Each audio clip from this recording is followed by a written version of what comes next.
All right, let's talk about a book that didn't just become a bestseller. It pretty much took over the internet.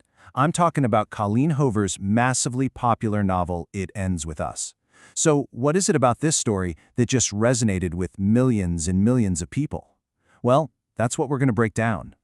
I mean, seriously, for a while there, you could not scroll through social media without seeing it. It Ends With Us absolutely blew up. And a huge part of that was its explosion on Book Talk. It wasn't just reviews, it was videos of readers having these incredibly raw, tearful reactions. It just created this massive emotional wave that was, well, it was impossible to ignore.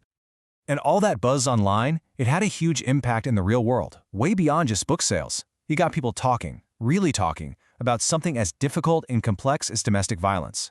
And of course, when something gets that big, Hollywood pays attention. That success led directly to a major movie adaptation starring Blake Lively and Justin Baldoni, which is just going to bring this story to an even bigger audience. Okay, so with all of that hype, all the TikToks, all the tears, what is this story actually about? What's at the heart of It Ends With Us that has grabbed so many readers so intensely? So, on the surface, it starts out as a romance, a very complicated one. The whole story centers on our main character, Lily Bloom, and we follow her as she gets into this relationship that, at first, seems like a total fairy tale. So we first meet Lily when she's trying to make a fresh start for herself in Boston. She's got this dream, to open her own flower shop, to build a life that's hers, and to get away from a pretty painful past.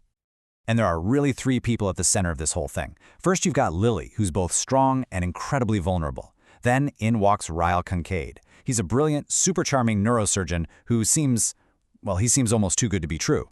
And then, to make things really complicated, there's Corrigan. He's her first love, a ghost from her past who represents this gentle, safe kind of love. And right there, that's the central conflict. It's the choice that Lily's facing. On one side, you have Ryle. He's smart, he's passionate, he's exciting, but he's also deeply flawed in a way that the story slowly reveals. And on the other side, you've got Atlas. He's safety, he's kindness, he's genuine, healthy love. He's this little glimpse of hope. And Lily finds herself caught right in the middle of these two very, very different men. But here's the thing. If you think this is just a simple love triangle, you are missing the entire point. The story pretty quickly takes a turn into much deeper, much more challenging territory.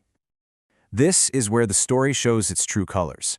It Ends With Us as a really raw and unflinching look at domestic abuse. And what so many people praise it for is that it doesn't romanticize the issue at all. Instead, it just confronts it head-on, focusing on the incredibly complex and human emotions of someone caught in that situation. And the story just dives right into these huge themes. It explores that awful tug-of-war between love and pain. It looks at how love and trauma can get all tangled up together. And ultimately, it really becomes a story about resilience, about healing, and about the incredible amount of courage it takes to break a destructive family pattern. There's this quote in the book that it gets right to the core of it all. It perfectly captures that devastating conflict, that the reason the abuse hurts so much more is because it's coming from someone you love. It's just a heartbreaking, powerful insight. So how does Lily's story build toward the book's central message? The message that, in the end, is actually really inspiring. Well, the title itself is the key. It ends with us. That's Lily's declaration. It's her making this unbelievably courageous decision to stop the cycle of abuse that she saw growing up, to make sure it doesn't get passed down another generation. It's a message of empowerment, and it is powerful. And part of what makes this all so effective is how the author tells the story. She mixes the present-day narrative with old diary entries from when Lily was a teenager. This lets us understand her past, her history with abuse, her connection to Atlas, and it makes her choices in the present feel so much more impactful. Okay, so putting it all together, what's the final verdict here? Why has this book resonated so deeply with so many people all over the world?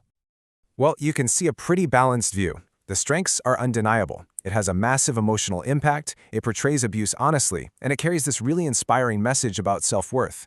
On the flip side, it's also worth noting that it can be very emotionally triggering. Some people feel the plot twists are a bit predictable, and some of the side characters maybe aren't as fleshed out as the main ones. But when you balance all of that out, the book still earns a remarkable 4.8 out of 5 stars. That's really saying something. And I think this is the ultimate takeaway. This book might use the structure of a romance, but it's really telling a much more important story.